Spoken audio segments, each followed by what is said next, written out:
welcome to Rewind.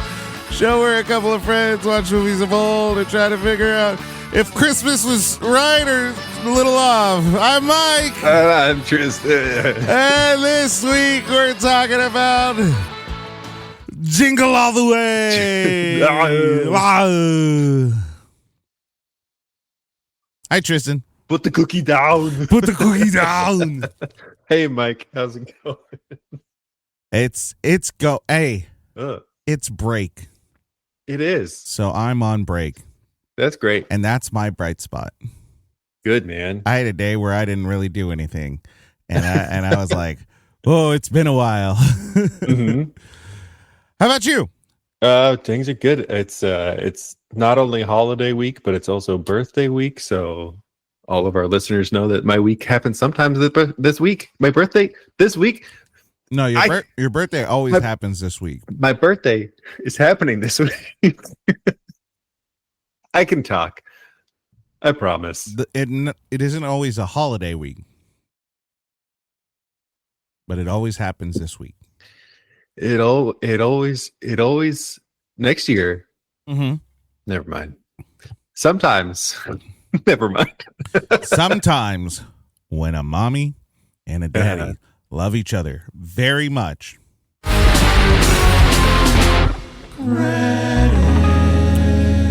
They review the credits to Jingle All The Way.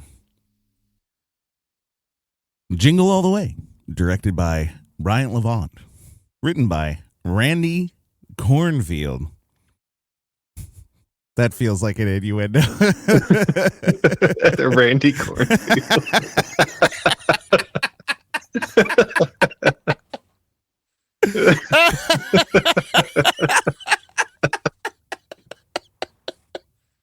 I did not think that the first time I read that either.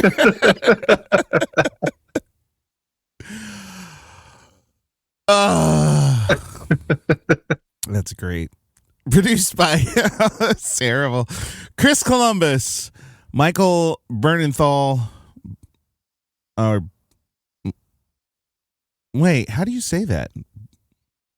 Barnathan, right? Bernthal? Bernthal? Right. Right. Wait, there's not an L. Correct. There's no L. So yeah, there's no L, so it would be Barnathan. See, I thought it was as soon as I saw it, I was like Barnathan. Barnathan Johnson. Mark Radcliffe, starring Arnold Schwarzenegger. Sinbad, the great late Phil Hartman. Rita Wilson, Robert Conrad, and Jim Belushi. And I'm actually going to, this is what they had, but I am going to read a couple more. Jake Lloyd. And I'm only reading the next one because he was credited in the beginning of the film. And maybe that's a SAG thing. I don't know. Mm-hmm. Martin Mull. Good old Martin Mull. He's barely in it. I know, but his name was in the beginning. It must have been a... Let's see, where are they? Oh, okay. Cinematography, Victor J. Kemper.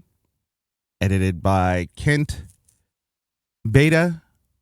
Wilton Henderson. Adam Weiss. Music by David Newman. Randy Newman's brother. I don't know. Production company, 1492 Pictures and Fox Family Films. You know, he should really change that if he hasn't. I'm just, I know he's got the same name, but it's Christopher Columbus's company. And it took me a minute to be like, 14, what's the significance? That makes sense. Who's the significance? And then I was like, oh, who set sail in 1492? Yeah. That genocidal son of a bitch. That's right. Distributed by... Oh, that was not subtle at all. I sound like I'm eating something. Distributed by 20th Century Fox. Released. Originally opened at Mall of America on November 16th, 1966. No, God, 1996. 1966. We've traveled through time. Then,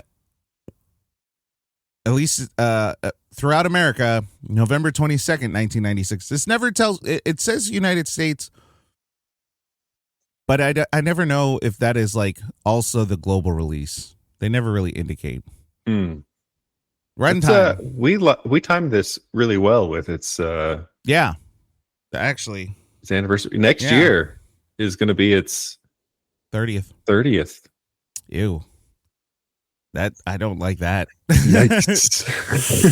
Oh, that's gonna be close to 40 for me. Runtime 89 minutes. Budget 60 million. Gross in the U.S. 60 million. Gross worldwide 130 million. So it debatably a success. Yeah. Yeah. How about that? How about that? Who'd have thunk it? Recap! Rewind! Now we transition to a segment we like to call the Recap Rewind, where we rewind and recap the film for you. This week, I start the holiday season. Overworked, underpaid, and under the boot of the white man, Myron Larrabee desperately tries to find the most sought-after toy in the world. The Turbo Man action figure with the arms and legs that move and become boomerang shooters, and his rock and roller jetpack, and the realistic voice activator that says 5 different phrases, including, "It's turbo time." Accessories sold separately, batteries not included. Getting to the first toy store that already has a crowd waiting on Christmas Eve, Myron meets Howard Langston, a rug salesman who probably moonlights as a professional wrestler. After educating Howard on the truth about the system weighing him down, Myron rushes only to find that the action figure is sold out. He overhears details of the last one being sold and rushes to catch the person, only to find that Howard is also going about the same thing.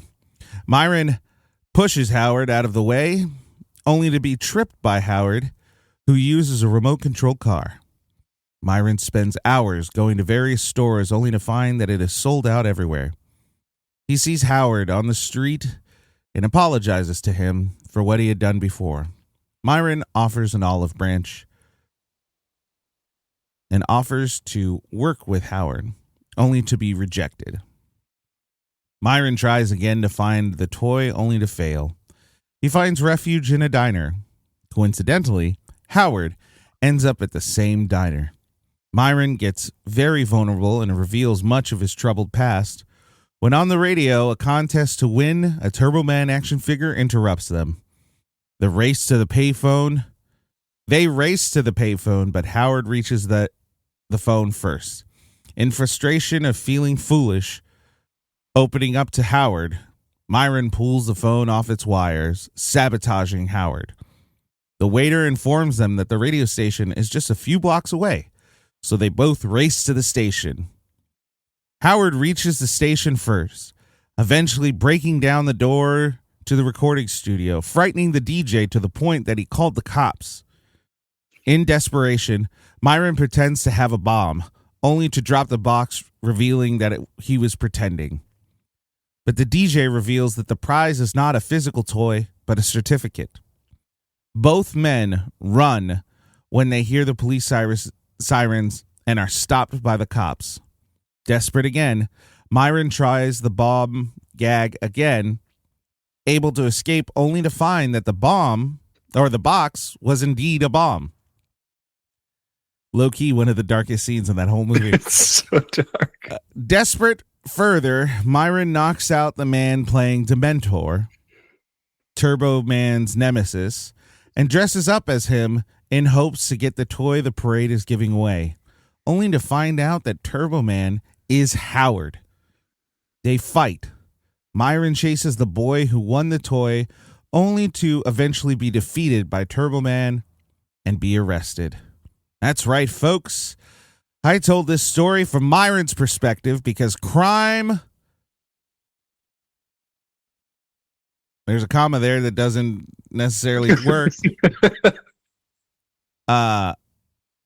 Because Howard was much more of the offender, crime-wise, socially. From what we saw, he was more of a piece of shit dad and husband. But who gets arrested? The black man. That's right. The black man. Where is the justice? Where is the Christmas spirit? Nowhere for the black man. Recap!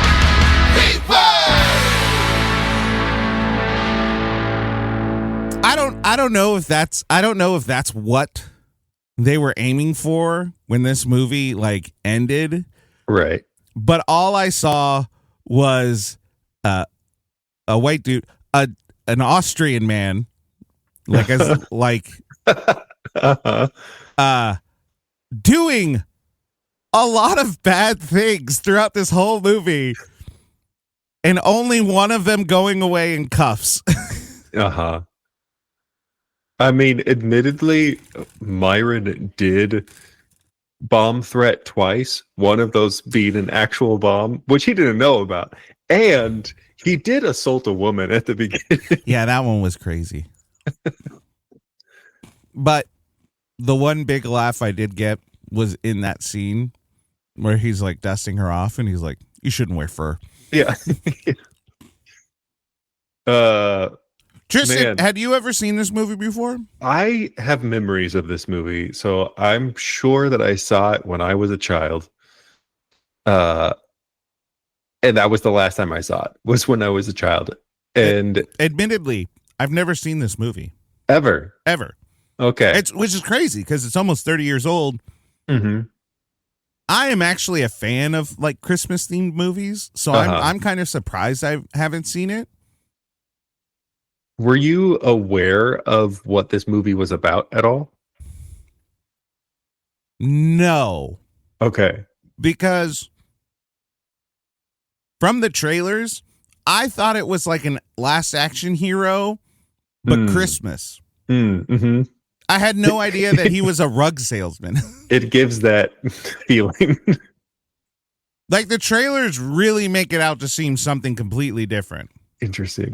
I should watch it. I didn't watch the trailer before. At least from what I remember. Maybe I haven't seen the trailer in a long time. Yeah, so I remember watching this as a kid, and so the memory, I didn't remember that it was little Annie that was the kid. And everything he said, I was just like, all I see is Anakin Skywalker saying these lines. You know what? Consistency. He acted exactly the same. This kid So now can do one thing and he could do it well. I went back. Well, no, I didn't go back, but I recall what I said about his acting in particular, saying that one, I don't think he was a bad actor. I think the super toxic. Oh, choking on salt. Oh no. Super toxic. Assaulted. Super toxic Star Wars fandom like really treated him poorly. Mm-hmm. Though he didn't do anything wrong because he was directed. At any point, they could have told him, "Hey, do it differently." Mm-hmm. And they didn't. Mm-hmm. And then watching this movie, I'm like, okay, they hired him specifically for that kind of acting. Mm-hmm. Which is not bad. He's just acting like a kid. He's just a kid. Yeah. I mean, he's really good at his lines. He read he did the toy description line. He did that really well. The ad line. Yeah. I mean, obviously they did cut a couple of times, but they were long shots of him saying the whole thing. And no, he did good. I was impressed. Yeah. Let's see. I don't know where I was going. What were we talking about? Like, we were talking about Annie. I was saying Annie, how right, I had forgotten that he was in this movie, but I remember I remember like Turbo Man. I remember him like trying to get the toy the whole time. I remember him becoming Turbo Man at the end. Spoilers. But I Or does he? or does he? We have Turbo Man at home. Turbo Man at home. Arnold Schwarzenegger. It's an upgrade, I think. Yeah. Or not. I don't know. No, I don't know why this movie stuck in my head. Maybe as a child, I enjoyed it. It is so annoying As a film? as a movie. Yeah. Like watching it today, I hated it. Yeah. It's so bad. Let's go ahead and put our cards on the table. This movie fucking sucks. It's so bad. And it's bad in all the worst ways. Yeah. I don't know if we'll be able to articulate it all, but I hope we can kind of get through why this movie's bad. Uh-huh. I think if you like it out of nostalgia, good on you. Uh-huh. Good for you. But seeing this for the first time now, Mm-hmm. oh, there's so much bad with this movie. Yeah. This movie feels like a nightmare. Ooh, expand. Especially the moment that I realized that is when he goes to the first store and they rush in and what's his face? The staff member Just laughs at him. just starts laughing at him and he's like, haha, you think you're here for Turbo Man? And then he starts laughing and then the other guy starts laughing and then everybody starts laughing, but it's not like realistic laughter at all. No. It is all this maniacal, like, you're such an idiot kind of laughter. Like, and I was like, nightmare laugh. yeah. And I was like, this is a nightmare from the beginning to the end. That's what this movie is. Like everything about it. That would have been a hell of a twist if it ended and instead of the post-credit scene being, did you know that there's a post-credit scene? You know what? I stopped and I was like, I wonder if there's a post credits, but I was just done. And so I didn't watch it. What is the post credit scene? So, props to them for having a post-credit scene when it wasn't popular in the slightest.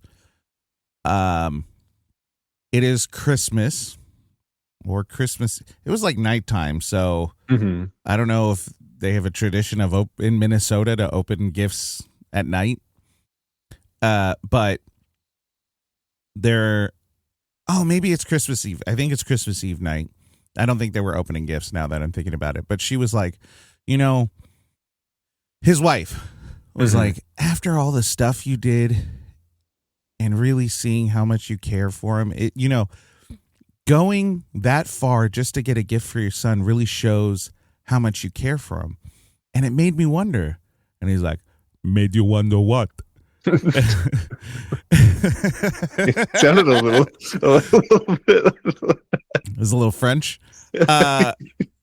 And she goes, it makes me wonder what you got me. And then it does the like quick zoom on him with his giant Arnold Schwarzenegger wide-eyed. Oh yeah. Like, uh-oh. Dun, dun, dun. And so the whole movie, the whole point of the end of the movie is completely erased in 15 seconds. That's how they end this. I didn't realize there. Okay, that brings. Well, do we jump to that part yet? I have thoughts, and I'll save them for when we talk about the characters. Okay. So, also, your Arnold impression sounded a lot like Dolph Lundgren. Oh, that's not who I thought it was. Who I thought I sounded like. I thought I sounded like a slightly more articulate Adrian the Giant. Oh, so that's why I said French. But yeah. Anybody want a peanut? Anybody want a peanut? Anybody? Nope, that's too low. Too low. Anyway. Anybody want a peanut? Ooh.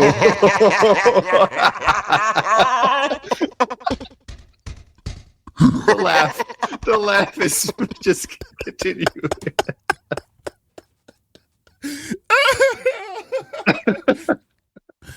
Oh, we that have was like, fun here. That was like spot on. That shouldn't have been as close as it was, but that was like really close. Okay. It's the best thing that we've done on this podcast. Oh my gosh. 101 episodes and we're just breaking the skin, man. It's getting there. Alrighty. Alrighty. So let's kind of talk about this in scope of production, and then we'll get into characters. Yeah. Director Brian Levant. Let's look at some of his other works before we actually get into how we feel about his poor guy. Oh no. He did the Flintstones. This guy, I mean, he's got fuck. He's got recognizable stuff for sure. Hey, there's apparently a new police academy that's in development, and he's signed on to be the director currently. You know what? There's you gotta do it the right way. You got to do it the right. I didn't realize that he also directed the much worse Flintstones and Viva Rock Vegas. Yeah, he did both. I'm going to give him some credit. He did Beethoven. He did Beethoven. I was just seeing I think I'm going to put that on the list for 2026 in that I remember it fondly, but you know how nowadays we have like brain rot? You know, the internet has brain rot. Uh-huh. I think we need to explore the world of 90s brain rot. It's a whole different ball game. It's a whole different ball game, but it was almost exclusively, like in the early 90s, exclusively in bad action movies and family movies. Uh-huh. Like that was 90s brain rot. Yeah. Because comedy wasn't there quite yet. It eventually got there, but it was very much, oh, we're doing a new side of absurd comedy. Mm-hmm. And it actually was kind of good. Mm-hmm. The Billy Madisons, the Dumb and Dumber, like it was very absurd, but there was something fun about it. Right. And then it got oversaturated and became brain rot. You know, it's interesting. But right out the gun, family comedy was just there. It was brain rot.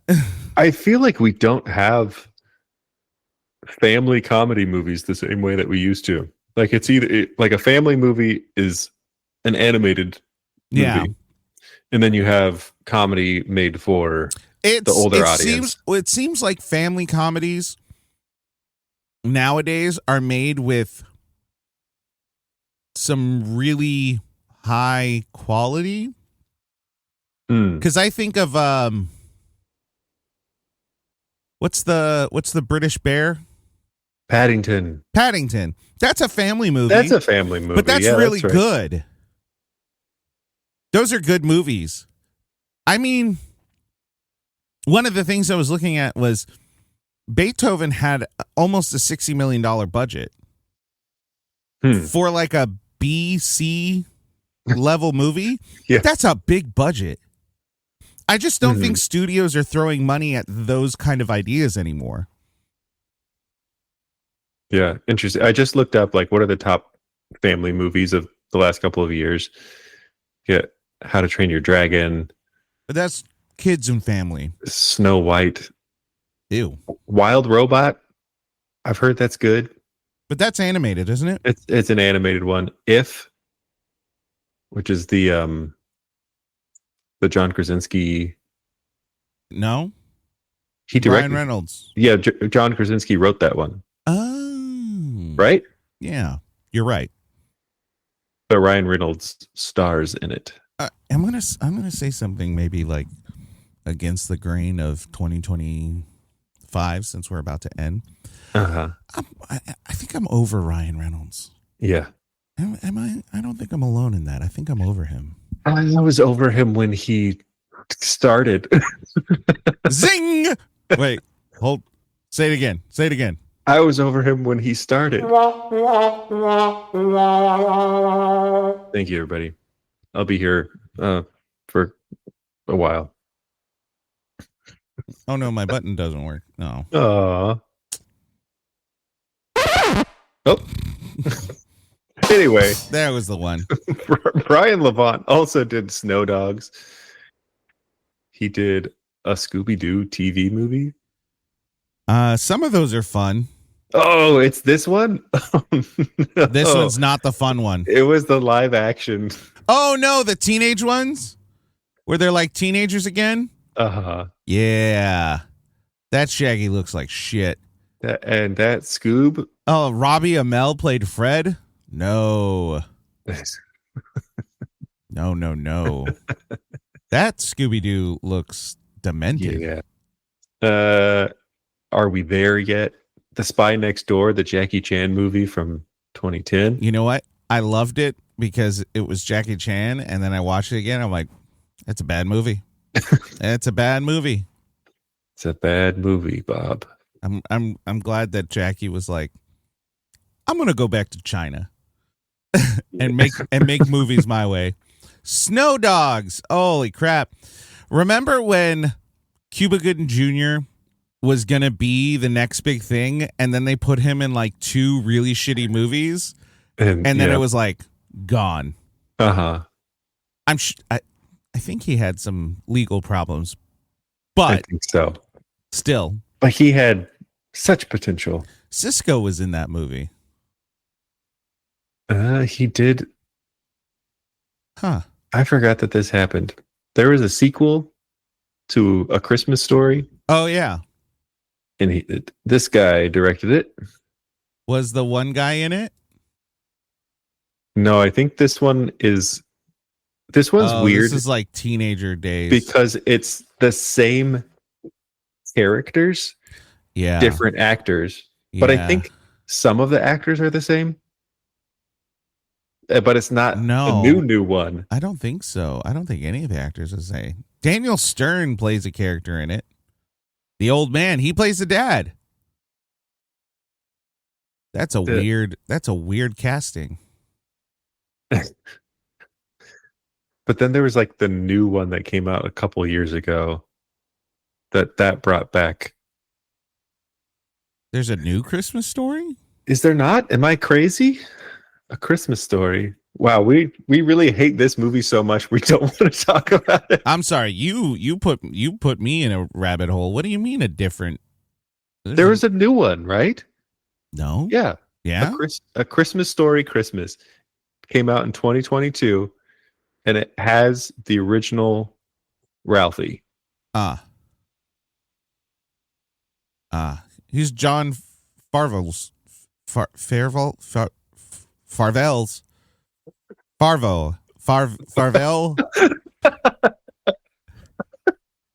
Am I having an aneurysm? What's going on?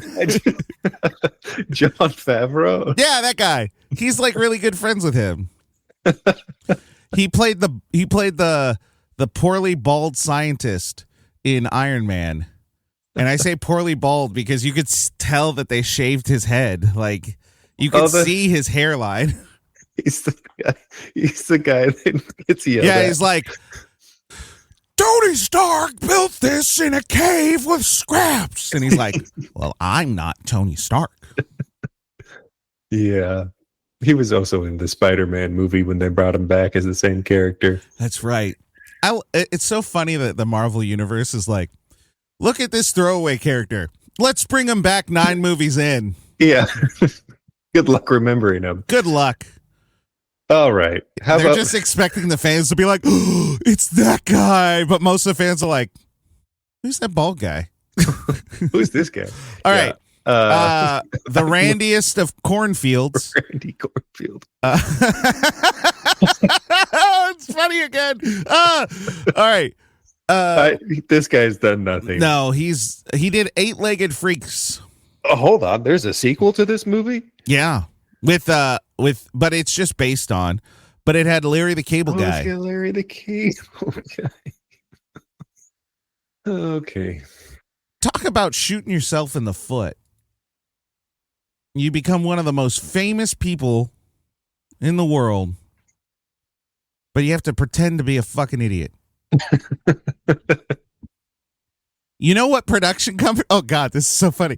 You know, you know what production company made the sequel? Who? WWE. Why? Oh, because there's a bunch of wrestlers in it. That's why. Bunch of stand-up comedians and wrestlers. Oh my God, it's so stupid. Anyway, Eight-Legged Freaks is the only one I actually remember. Because as a young person, I found David Arquette funny because he has the humor of a 10-year-old. And so I remember this movie. I don't think I ever watched it. But old Randy Korn wrote it. Yeah, so maybe okay. Sorry. We jumped the gun slightly. Brian Levant. We will talk about, before we get into writing, let's talk about I want to jump to cinematographer Victor Kemper, who did Clue. Holy shit. Oh. Clue. National Lampoon's Vacation. Tommy Boy. We've talked about this gent before. Wow. See No Evil, Hear No Evil. We've talked about him. And then editors. I don't know if we can talk about all of them per se, but Kent did This Is Spinal Tap, Gremlins 2. He also edited, he was part of the editorial department for K-Pop Demon Hunters, so still working. Hey. He's got a lot of better movies. He did the James Gunn Scooby-Doo. Stupid-doo. He did Big Mama's House. He also did the Flintstones, so that's probably where the director and him kind of locked in a bit. Okay, so the reason I wanted to bring them up, direction, visuals, and editing. Mm-hmm. How do you feel for this film? There are some really weird shots. Yeah. The amount of Arnold crotch shots is a little unsettling. It feels a little bit like, even though he's wearing like regular slacks, layered jacket, he's getting a little objectified in camera. Mm-hmm. a lot of editing is I feel like there was one thing regarding editing that I was like, that was weird, but I honestly can't remember what it was at this point. The flying? The flying was rough. Because there's times where they do everything, they sped it up, and times where they don't, but it doesn't necessarily connect together. Yeah. That scene was kind of hard to watch because I was just like, this is a mess. This is rough. In small bits, some of the visual effects were like, you know what was really good? The little coin blaster thing that he had. Yeah. That, I realized off the bat immediately, oh, that's CGI. And then I had to stop and think, oh, crap, that's CGI. That looks really good. Yeah, those small things. Like, even the flying in the very beginning when we're watching the show looked better than what we got at the end of the movie. So some of it was actually surprisingly good, and a lot of it was really weird. The reindeer made me uncomfortable. I don't I don't fully understand any of that. There's- But then it ends with him punching the shit out of the reindeer and then presumably dragging it out of the house having a couple beers. and then giving it beer. Add that to the list of illegal things Howard has done. Because I'm pretty sure that's animal cruelty. I will say this. I think the editing was a little too cookie cutter of the 90s. Like it felt like a 90s movie. For sure, yeah. And it felt like it dug into that too much. Mm-hmm. Yeah. Yeah.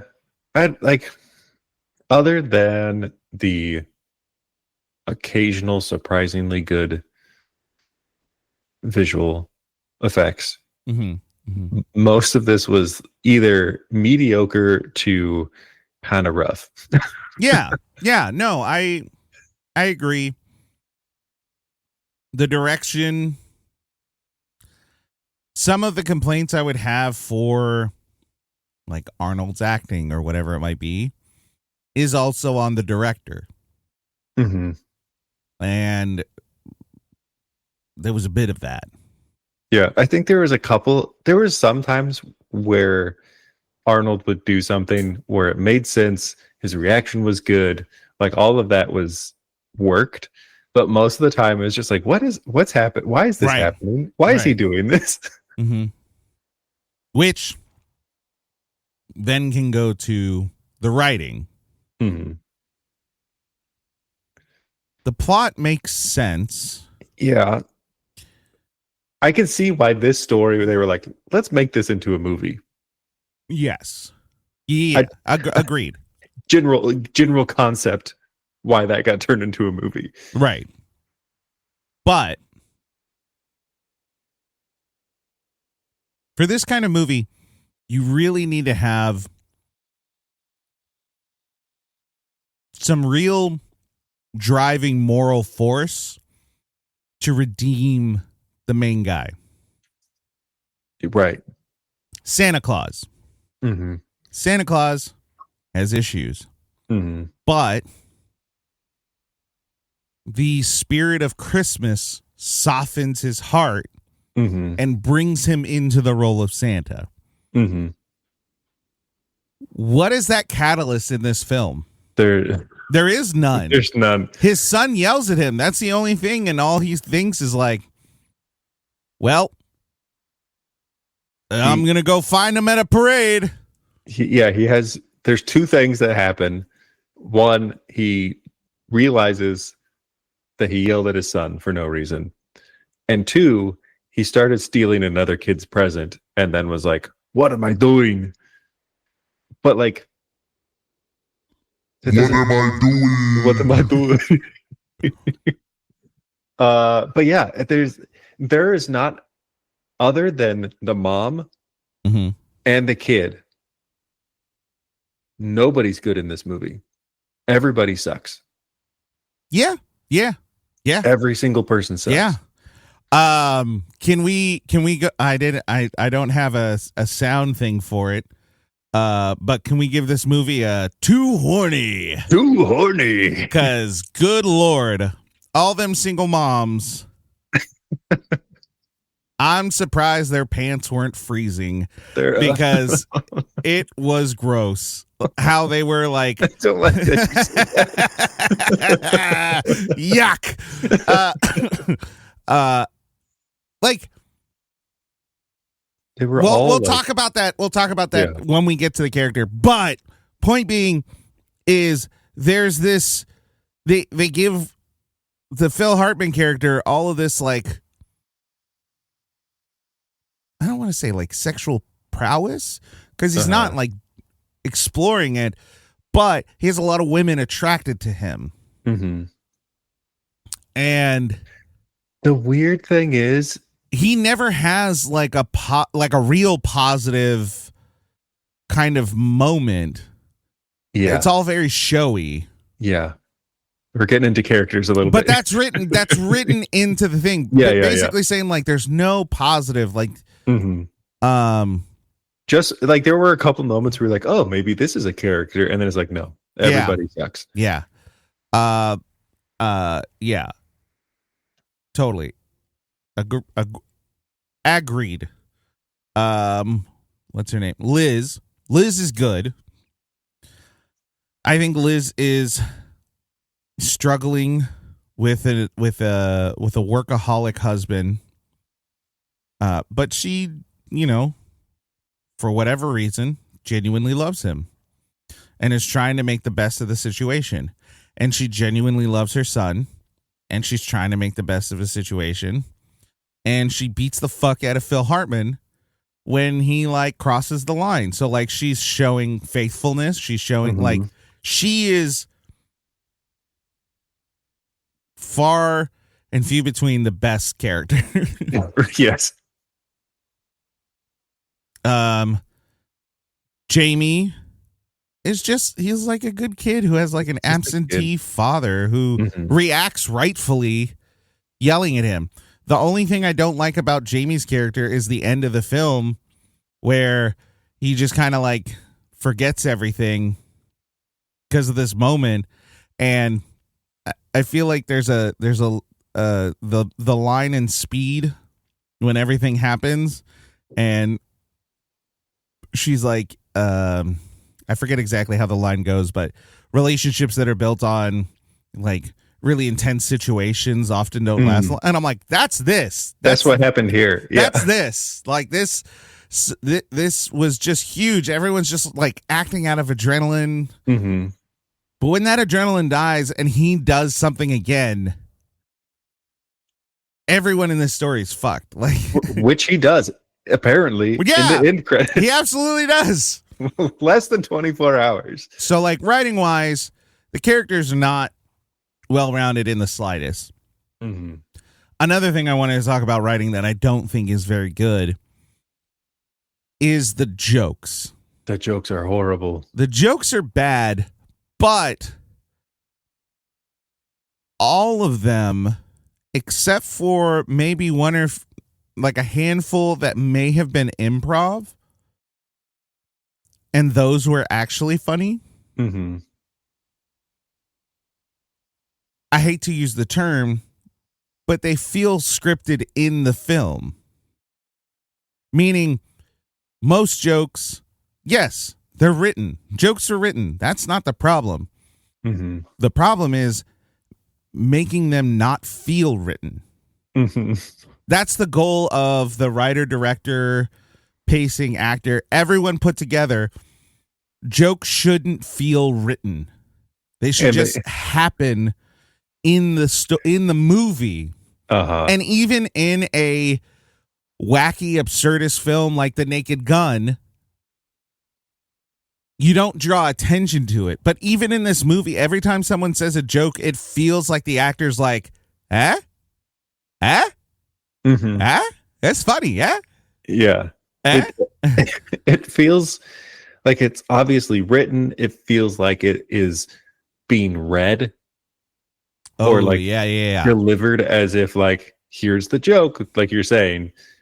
And none of it feels like none of these characters feel real. Yeah. None of them feel like they are delivering a line that makes sense for their character. Like all of it just seems like it's extremely over the top in a movie that doesn't make sense for things to be extremely over the top. Right. This movie also is more evidence for my theory that there actually isn't such thing as propaganda in the way that we think about it. I think a lot of people watch movies with cops and they think, boom, boom, yay, we support the good guy. But like, if you really start to just dig just a little deeper than the surface, you find a lot of issues with all of the characters, especially cops. This movie does not like cops. Like at all. The one old cop, Officer Hummel, man, it's amazing he isn't dead. He should have died, but he pulls over Arnold. Yes, he did an illegal driving on the shoulder. No good. And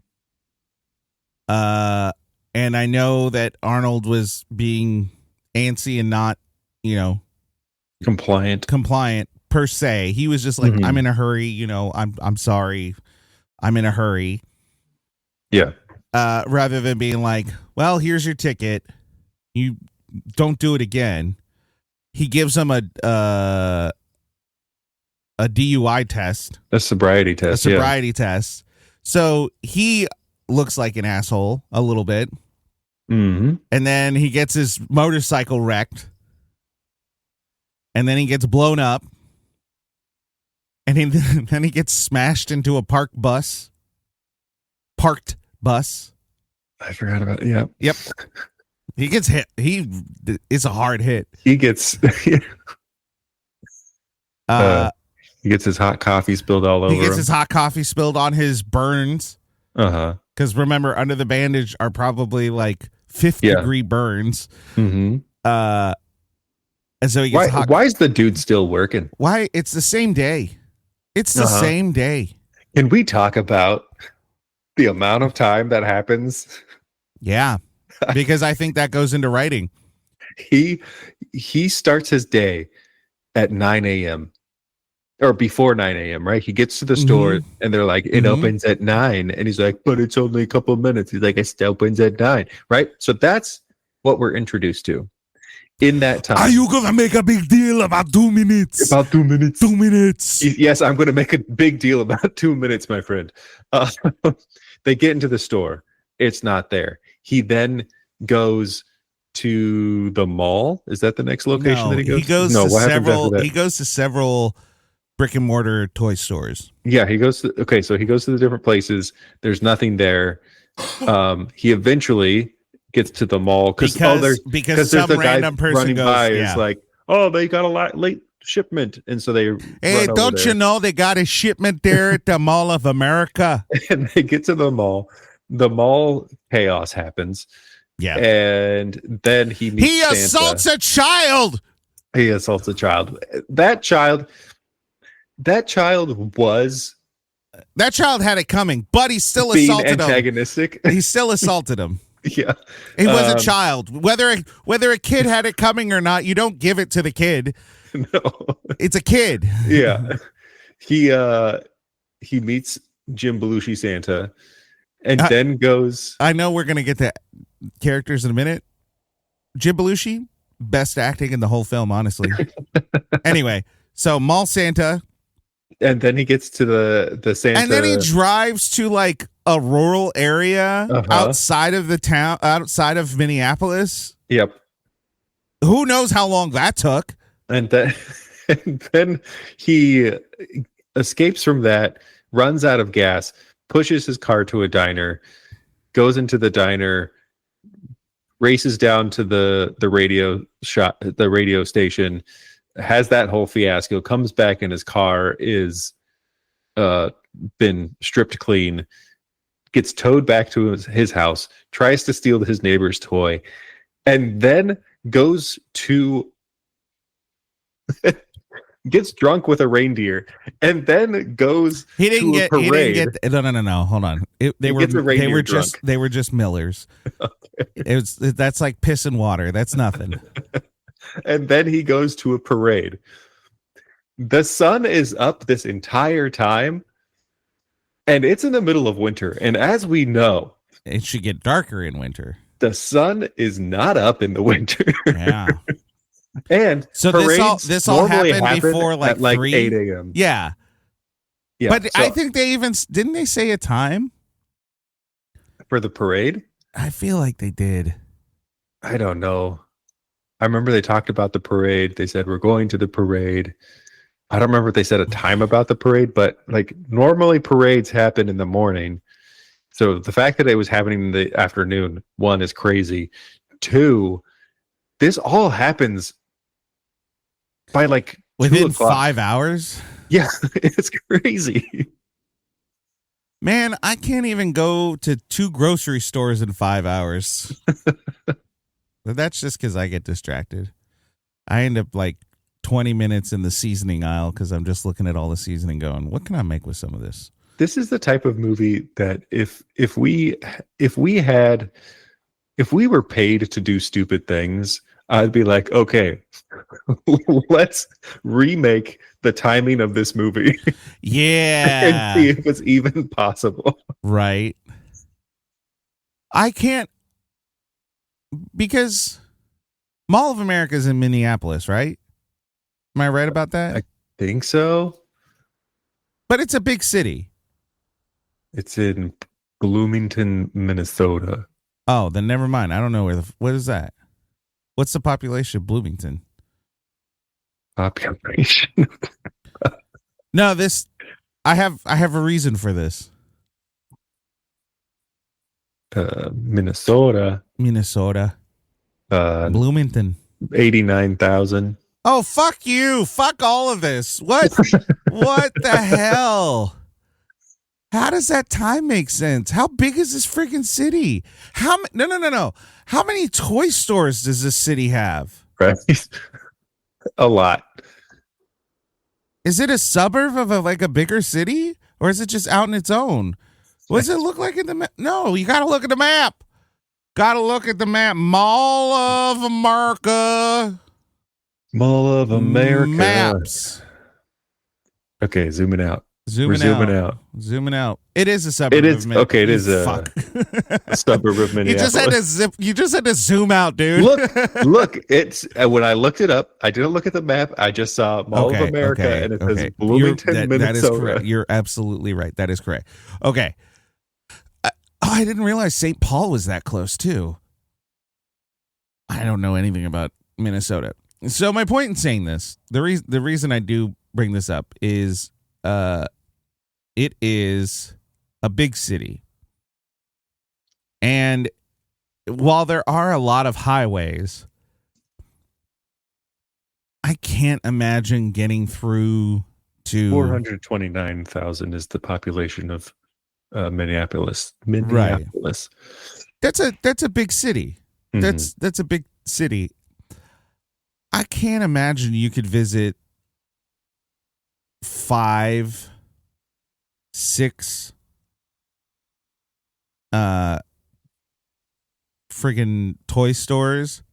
He crosses a bridge a couple times. Mm-hmm. I can't imagine doing all of that in 3 hours. Even in the 90s. Right. That's crazy. Yeah, and Mall of America is kind of on the outskirts of it, of the town on its own. Mm-hmm. I wonder if when this movie came out, if a bunch of like Minneapolis people were just like, I wonder where that factory was. It was in this town. It was in this part of town. That part of town sucks. Yeah, that's wild. Okay, so the timeline doesn't make a lick of sense. So we can just stick with that. That's an issue with the film. The timeline just doesn't make any sense. Alrighty. So writing, rough. Jokes, rough. Editing, not awful, but dated. Mm-hmm. Directing, little rough. A dog says, rough. Thank you. That was bad. So maybe better than the jokes of this movie, though. Hey. So let's slip into this because it was icy. Oh, yeah. Arnold Schwarzenegger, Howard Langston. Here's the 90s. Actually, all of Arnold's career. My tongue is Whoa. not working. All of Arnold's career, people have been giving him the most basic ass white guy names. And I'm sorry, you just got to try a little harder. He's got an accent. That's okay. This guy's not a Howard. He's not a Howard. He's not a, he might be Langston, but Howard, no, no. Work it in, man. I could have. Franz Langston. They could have called him Howie, and I would have been more on board with him being a Howie. Yeah. Than a Instead of Howard. Howard. It's very like on, because even Liz, when she's frustrated with him after the phone call, she's like, "Oh, Howard," like goes full government name, you know? Yeah. Howard Langston. This man is a piece of crap. He's the absolute worst. He is a terrible husband and a terrible dad, and it's so annoying because his wife seems like a really good person, and his son seems like a pretty good kid. Just shitting it all away for rugs. Is it rugs? Mattresses? Mattresses? Is it mattresses I or think it rugs? was I thought it was mattresses. rugs. Well, it's kind of unclear. He sells something. But he has the best customers in the world. Hey, he's potentially a Tristan. decent boss, though. Tristan, remember, Yeah. you're my number one customer. Oh, thank you. And then he says it to his wife. And then he says it to his wife. Ew. He's either a terrible boss with just like this is another thing that makes him a bad person. He has a really good assistant that he's just pissing away. She seems like a great assistant. She's warning him. She makes him like what's that other Christmas love movie? Wait, Love Actually. Love Actually. Yeah. It sounds like a different kind of movie, but she has the boards and she's giving him the whole thing, and he's The like, cue card thing, yeah. Go away. Yeah, and she's helping him, and he's like, "It's okay, I got this." I'm gonna make it. And she's like, he's not gonna make it. And she knows. And she was right. Because she has the cards that be like, "You said that 30 minutes ago." Yeah. Blah blah blah. She's a great assistant. She's great. She has front row seats to a man absolutely destroying his life. And she's getting paid for it. Yep. Rough. It's pretty sweet deal. Can we also talk about how Arnold Schwarzenegger is not a believable normal dad? He's not. He's such a bad actor. He's so bad. At no point am I like, yes, this is a believable dad. I went into this movie really hoping to give him like a chance. Nothing is like, I don't believe he's a good salesman. I don't believe he would be in a good relationship with Rita Wilson. And that he's helping raise a pretty great kid. Yeah, no, I don't. What's the most believable thing? What? The most believable thing he does the whole time is, you remembered to get the action figure. And he's like, huh? What do you, yeah. It's like, Arnold feels like the kind of guy that would screw that up and then lie about it. His lies. Those were the most believable ones. The most believable ones. Him as Turbo Man. Still not that believable.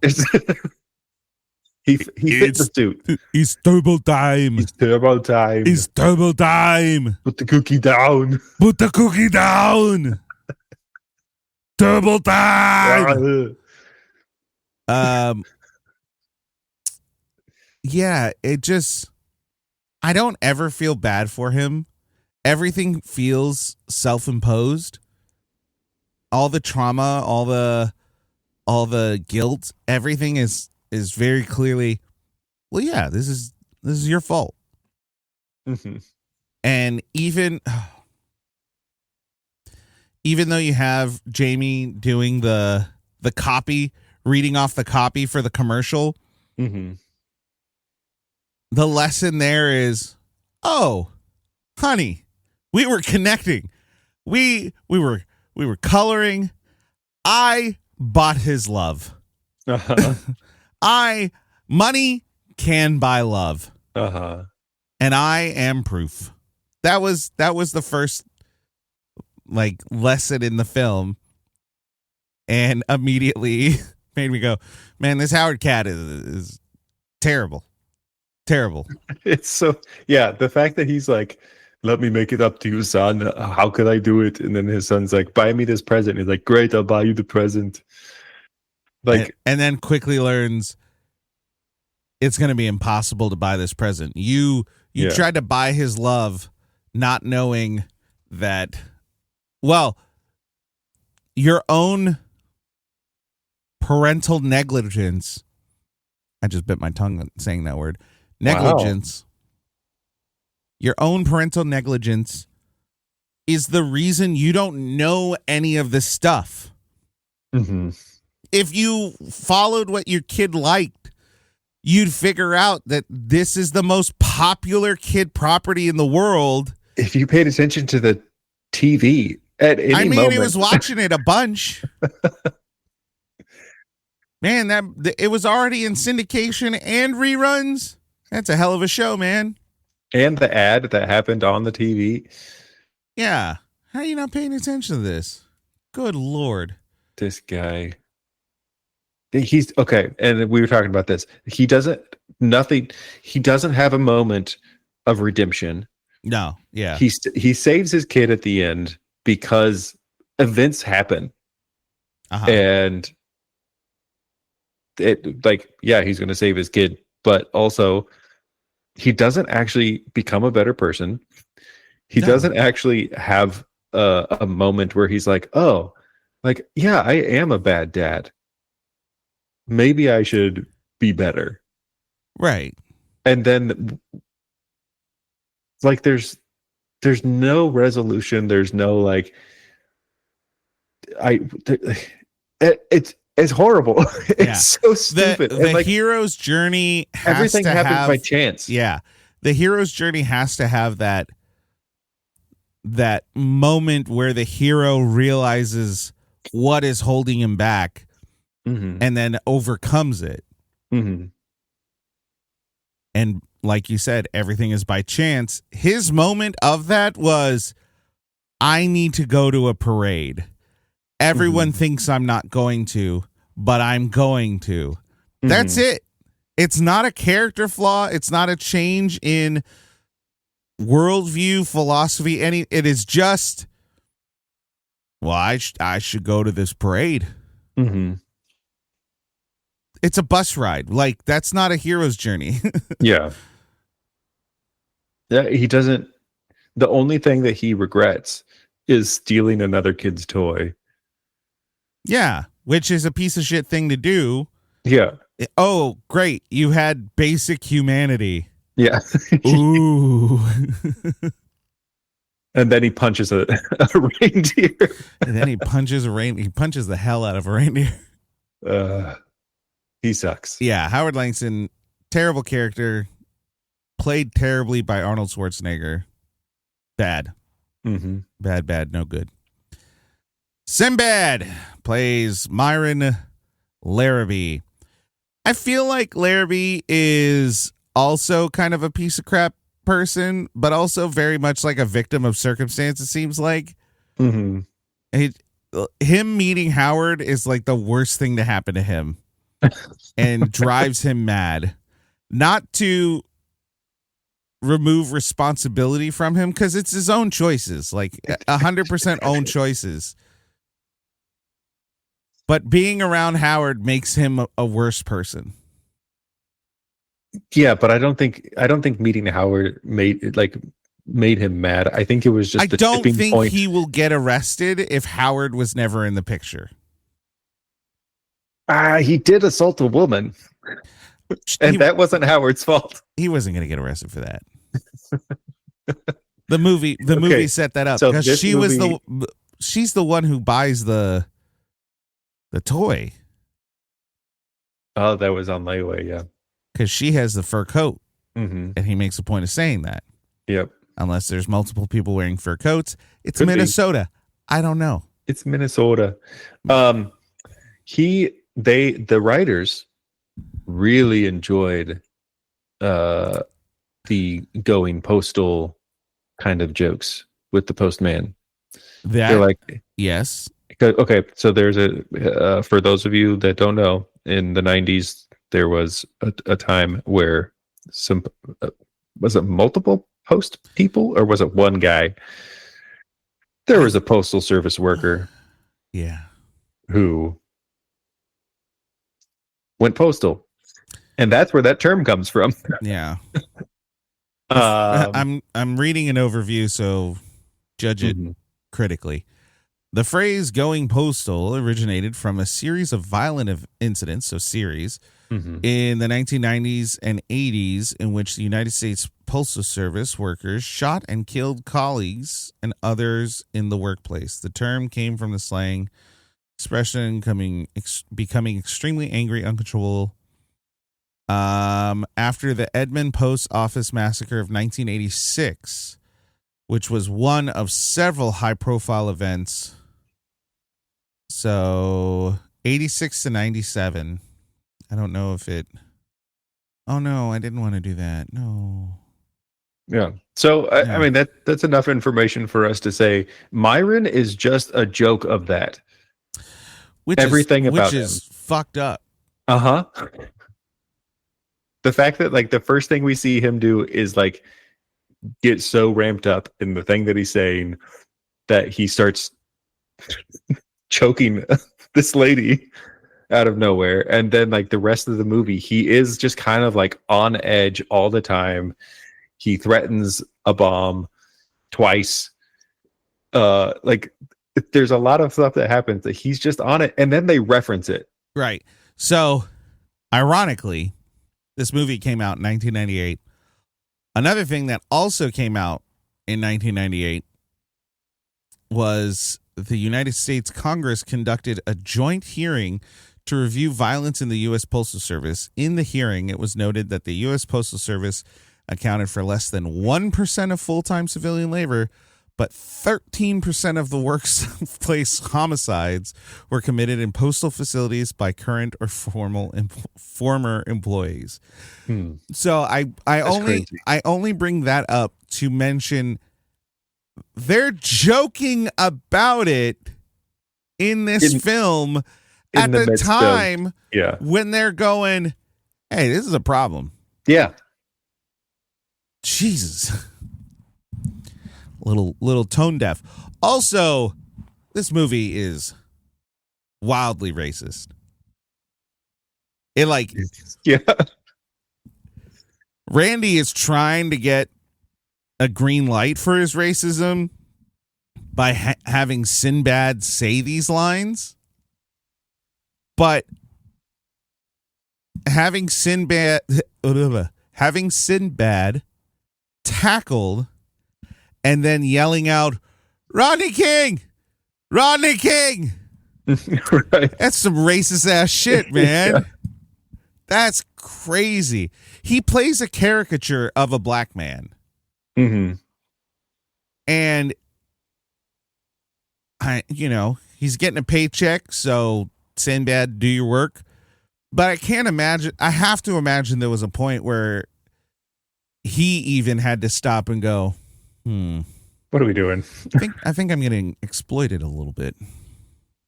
I don't like it. I hope is what he said.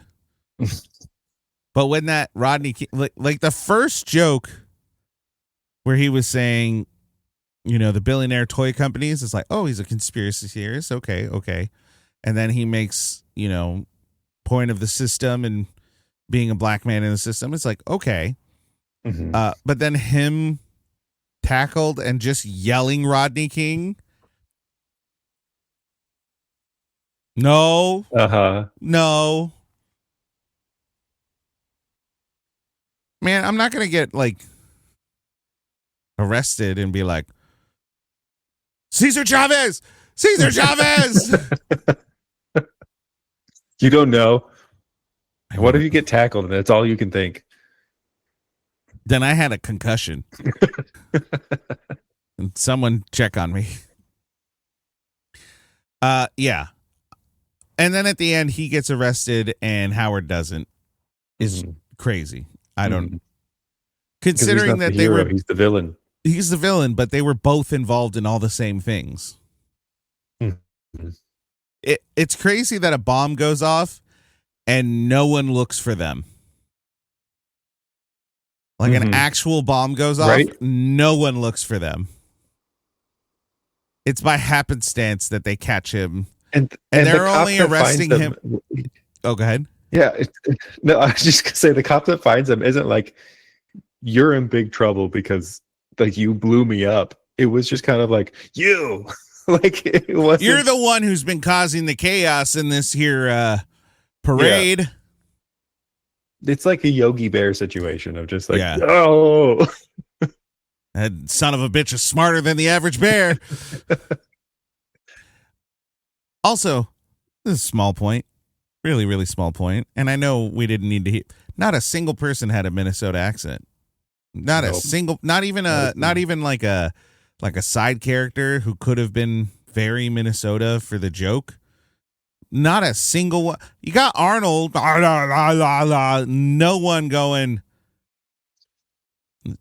all right there. Yeah, because even like, not even, Phil didn't have one either. Phil Hartman did not have one. He had a way of none talking. None of the cops did, but he had his Phil Hartman way of talking. Yeah. I would have expected at least like Jim Belushi. I feel like he could have pulled it off, but he just had his like wherever the fuck the Belushis are from. New York? I don't know. I don't know where they're from.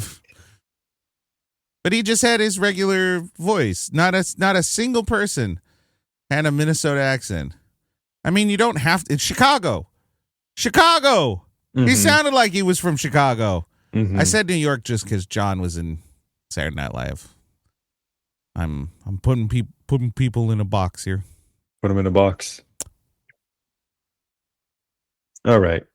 Speaking of Phil, I was gonna say the Lonely Island thing, and then I was just like, don't. Phil Hartman. Here's the thing. Phil was if Myron was Howard's villain, Ted was Liz's villain. Yeah. Ted was just manipulating, doing his thing. Deep down, terrible man. Maybe abusive? Yeah. Did you get that vibe? It got so weird. So when they introduce his character, it seems like he's just kind of this weird, obnoxious character. And for some reason, all the moms are like super into him just because he's like such a good dad to his kids. And, right. His kid. And he does stuff. Like if that was his character, that probably would have been. It would have worked. It would have worked. It would have been funny. Like if he was just kind of this guy who existed, right. And he existed to be the like, we have Howard who is a bad dad, and we have this guy who's like kind of a great guy, this amazing guy. If that's who he was, but then they decided to slowly show the cracks. Yeah. And when it first happens, it's kind of like, oh, that's weird. Like that he was this character and then he broke character to be like, come on, when he's pulling the reindeer. Right. And I was like, whatever. And I wrote it off.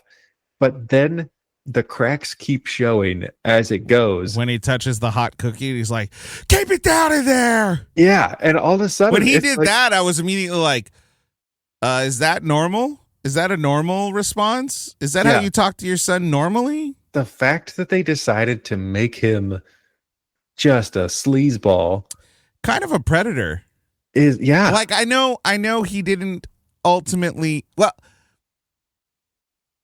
I feel like predator often gets attached to pedophiles, but I think like a sexual predator is like he believes he's owed something, and he like crosses the line with Liz the whole time and Multiple does times, yeah. not listen to her. Mm-hmm. Yeah, he sexually harasses her like 3 times. Mm-hmm. And she's just trying to be nice and is like, he's a nice guy, so maybe this is a mistake. And then finally at the end when he says like, I have feelings for you, it happened months ago. And I think he's a piece of shit even more because if you break that down a little bit, he has women swooning over him. Mm-hmm. And he decides to pursue literally the least available person You're right. in his orbit. That's nuts. That's such a weird choice. It's so weird, yeah. And it was hard to tell of like, are Liz and Howard the only still married couple in the neighborhood? It kind of felt like everybody was a single mom.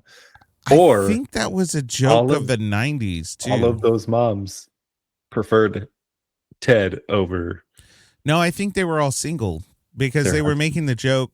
The Ted's boy. Mm-hmm. He's like, they got a lot better once they divorced. Your parents should divorce. Mm-hmm. And just trying to say like it's just a normal thing. Yeah, it was a weird thing. You know the movie Liar Liar? Mm-hmm. Carrie Ill's character, he plays the love interest of Jim Carrey's ex-wife. Mm-hmm. And spoilers, ultimately the ex-wife goes back with Jim Carrey. What? I know. The movie's been out for a long time, buddy. Oh. Almost 30 years too. Wow. And Jerry, Carrie L's character, is perfect. He is like a genuinely good guy. He cares for the son. He cares for the ex-wife. Like he is a genuinely great character, and he has to move because he's going to be in charge of a hospital. So he's like noble in that too. And in the end, he loses. Mm-hmm. And that's part of the story. Like that's part of like the whole thing. And I think that would have worked better than having Phil Hartman's character, having Ted be a douchebag. Mm-hmm. I almost think if they would have kept him good the whole time and then he still loses, that's just how the story works. Like it works to the benefit. It makes the hopeful redemption of the main character better. But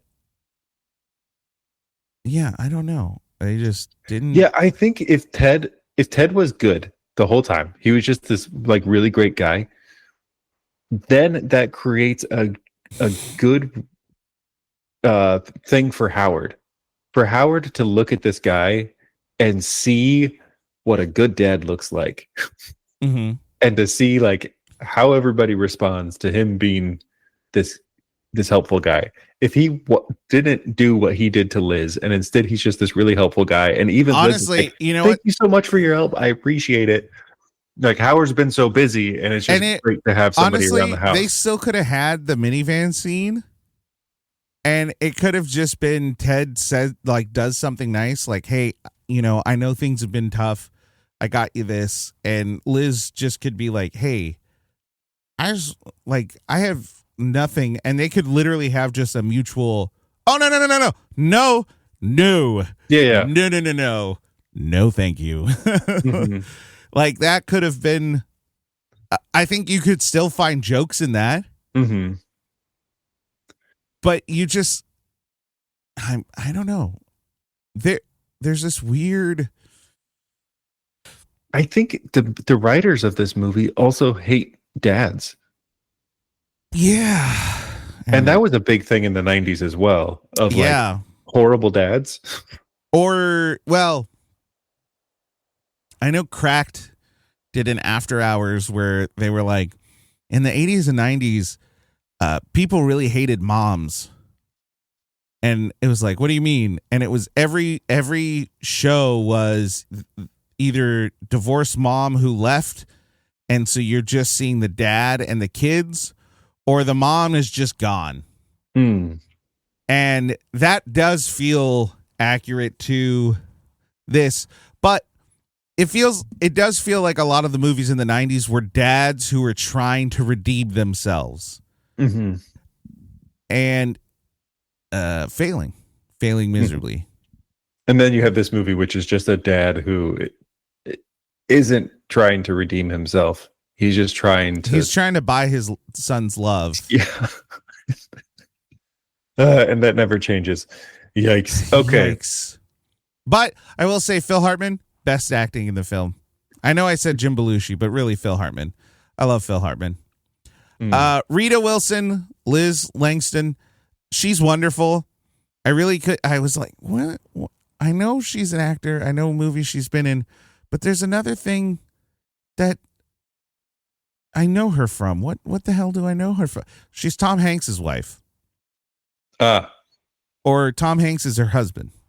So that was the thing that I couldn't figure out, because I was like, I've heard Rita Wilson a lot, and when the pandemic happened, Tom Hanks got COVID, and I think Rita did too, and they were stuck in New Zealand for like 2 months because of it.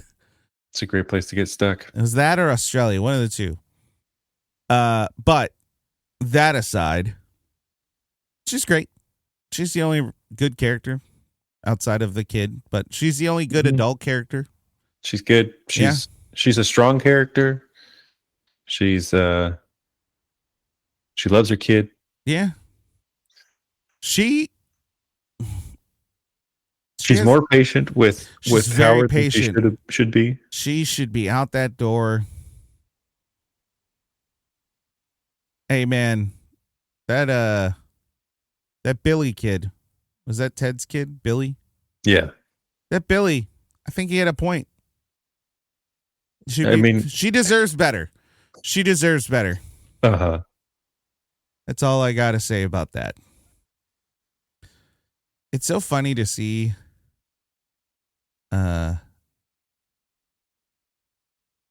like fat kids. I say this as a fat person. Grown up. And then just seeing them grow up and be like, oh wow, you're really thinned out. That's nice for you. Good for you. Good for you. Bet it feels great. Not angry about it. Bet it feels great. I don't really want to talk about anyone else. I don't care. We talked about Jake Lloyd already. He was great. He was a kid. He was great. Same thing I said for episode 1. I thought he was really good in episode 1 because I was like, he's a fucking kid. Like, what do you want?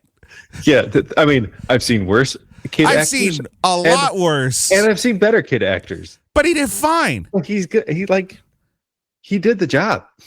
He was a kid and shit on the screen. I saw a kid. Ooh. Like, that's all. What more do you want? Yeah. I just want to say, I actually did enjoy Jim Belushi. I thought him playing a sleazy Santa worked. It was work. Yeah, it worked. Other than like how it played out, I liked the idea of mall Santas forming this like black market kind of.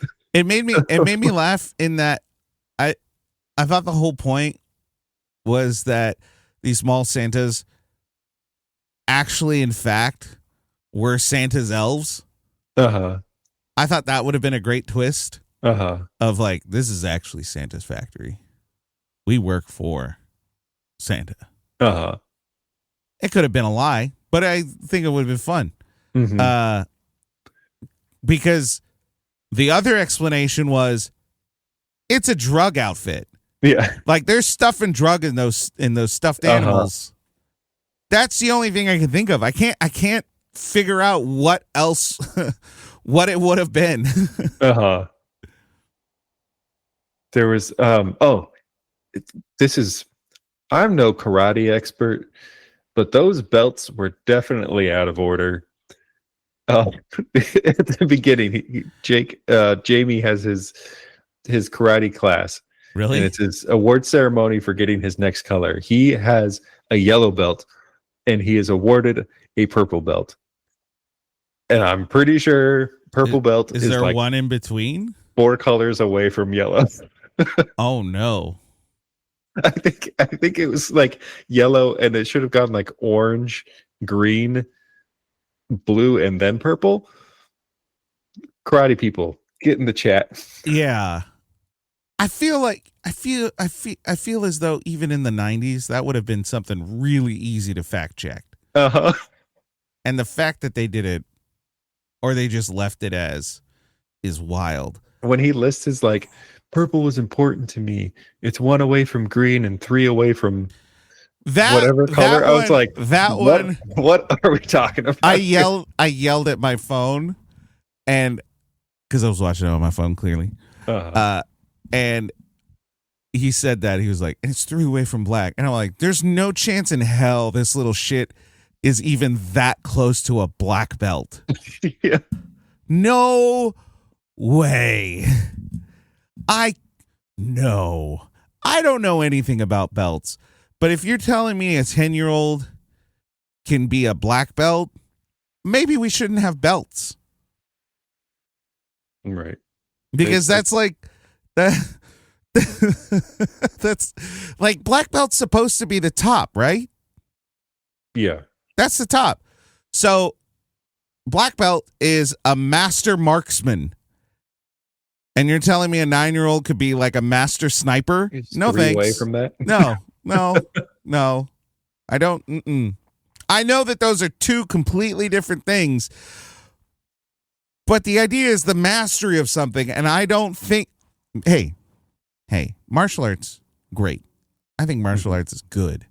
But if you have a system of martial arts where you can master it at like 11, it's bad. It's not good. It's not good. We have a problem. We have a problem. That's all I'm saying. That's really deep down. That is all I'm trying to say. You know what I mean? Harvey Korman's in this movie. He plays president. I don't remember when did that. The president happen? I don't know. I was looking at this president and first lady. I don't remember them showing up. I don't remember the president all. at all. It must have been cut. Oh, wait. Were they the people in the movie at the beginning in the Turbo Man? Oh, that's where it is. I and think that's why it it was hard to like recognize because it's even played small. Mm-hmm. Because I couldn't recognize half the people, honestly. Oh. That makes sense. It's all coming together.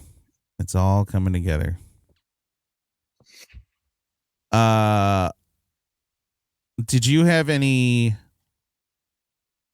lines or anything? Any quote? Oh, you know what? What? Booster deserved better. Yeah, why did everyone hate Booster? Everybody hated Booster, and that wasn't even funny. Yeah, that was sad. I didn't like that they just hated him. I don't remember sidekicks being treated like that. No. Sometimes the sidekicks were like just as cool. Yeah. Poor Booster. Justice for Booster. Also, justice for Booster. Why did his costume have a thong? He is Maybe that's why people pink. don't like him. He is pink, and when they knock him down, all I see is like this shiny gold streak in his crotch area, and I'm like, does that costume have underwear? It does. Why is he wearing gold underwear? I'm trying to find a picture of it now. Why is it? You could just not give him. Chewbacca doesn't have pants. Let him be. Booster. It's such a weird design. Did you find it? You know what? Hard to. Oh, yep, there it is.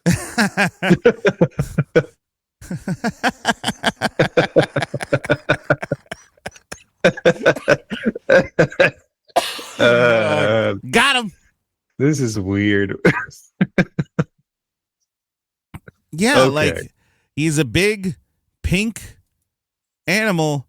Wait, does the action figure have it? Because they had real action. It does. The action They figure did, does. yeah. There was actual toys of this. Why did they give him underwear? That's so weird. Ugh. One of the weirdest things to happen. I think one of the only lines that made me laugh was when he calls the second time and Jamie comes running in and answers the phone, or because he's sad about Billy telling him that his parents should get a divorce. Right. And then he goes inside and Howard calls. He's like, Jamie, let me talk to your mother. And he's like, she's outside petting Ted because they named the reindeer Ted. And he's like, what? That reaction, I think, was one of the only moments where I laughed because it was just like, yeah, that's a ridiculous thing to have been said. And the way that Jamie says it is like, oh yeah, she's just outside petting Ted. Yeah. Like a kid would. He read it like a kid.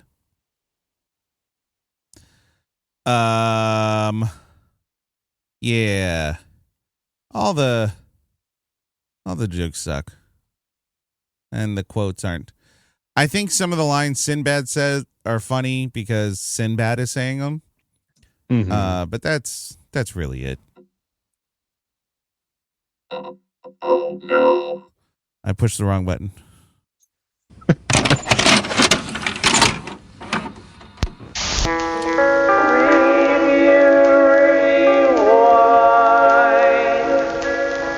Anybody want a peanut?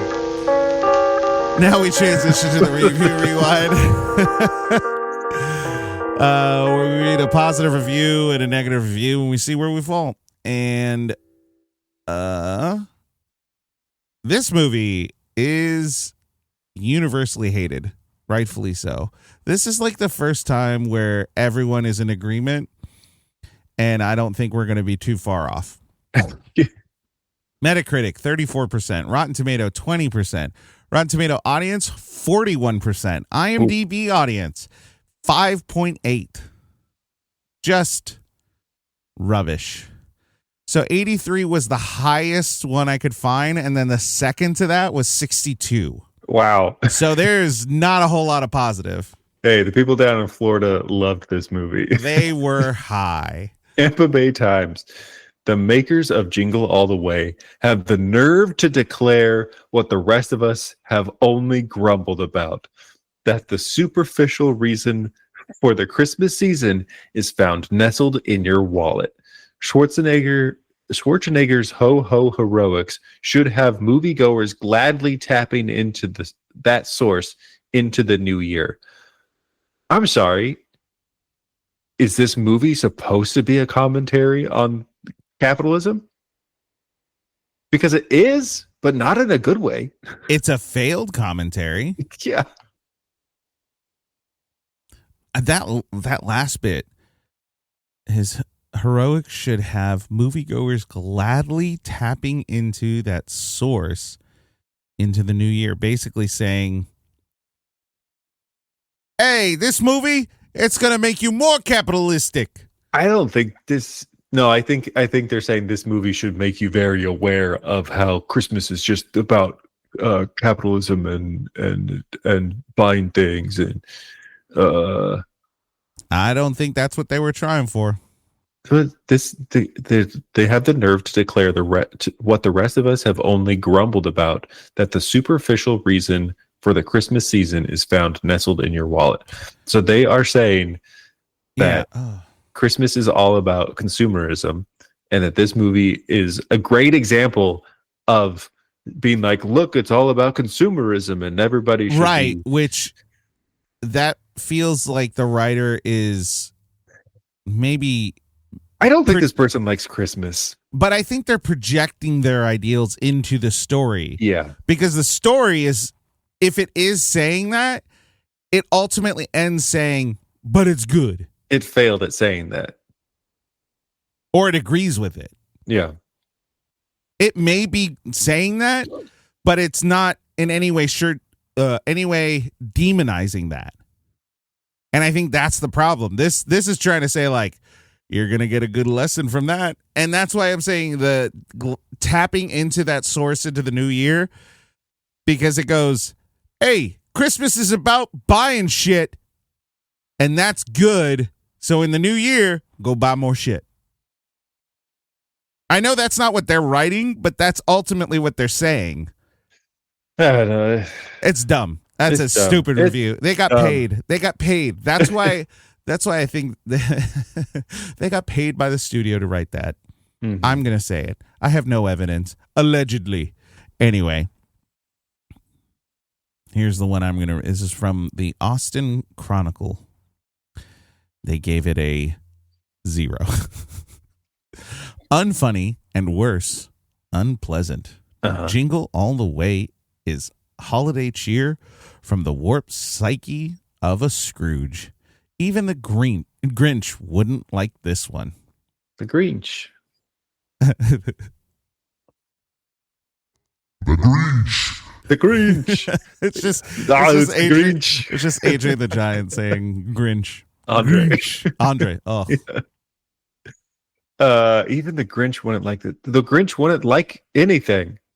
What are you trying to say here? well, yeah, the Grinch wouldn't like anything, but also the Grinch would watch this movie and he'd be like, "This is what I've been saying." Why do you think I stole those presents? This is, I did, Yeah. it's an F. It's written stupid. Yeah, this movie sucks.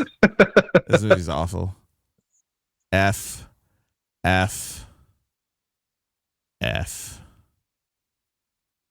Why? Yeah.